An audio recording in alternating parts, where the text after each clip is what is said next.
वैसे लोग जो मिथ्याभिमान और धरती की संपदा के दंभ में चूर होकर ईश्वर से विमुख हो गए हैं, इस लोक और इसके बाद आने वाले लोक दोनों को खो चुके हैं।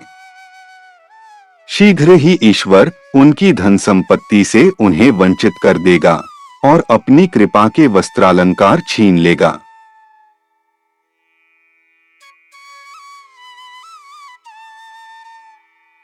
यह उद्धरण हमें एक अत्यंत गहन आध्यात्मिक सत्य की ओर ध्यान दिलाता है।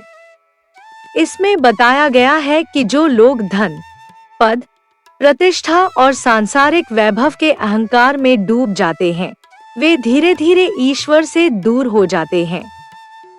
बहाई शिक्षाओं के अनुसार वास्तविक समृद्धि धन संपत्ति नहीं, बल्कि ईश्वर का प्रेम, आध्यात्मिक गुण और मानवता की सेवा है। जब मनुष्य अपने अहंकार को ही अपनी शक्ति समझने लगता है, तब वह यह भूल जाता है कि जो कुछ उसके पास है वह ईश्वर की देन है।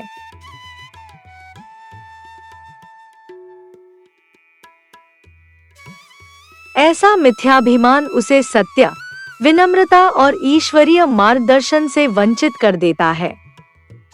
परिणामस्वरूप वह केवल आध्यात्मिक जीवन ही नहीं खोता, बल्कि अंततः सांसारिक उपलब्धियां भी स्थायी नहीं रहती। इसलिए उद्धरण कहता है कि ऐसे लोग इस लोक और इसके बाद आने वाले लोक दोनों को खो चुके हैं। ईश्वर उनकी धन संपत्ति से उन्हें वंचित कर देगा का अर्थ केवल भौतिक संपत्ति का नष्ट हो जाना नहीं है, बल्कि यह भी है कि मनुष्य उन आध्यात्मिक आशीर्वादों जैसे शांति, संतोष, प्रेम और ईश्वर की कृपा से भी वंचित हो जाता है, जो जीवन की वास्तविक निधि है।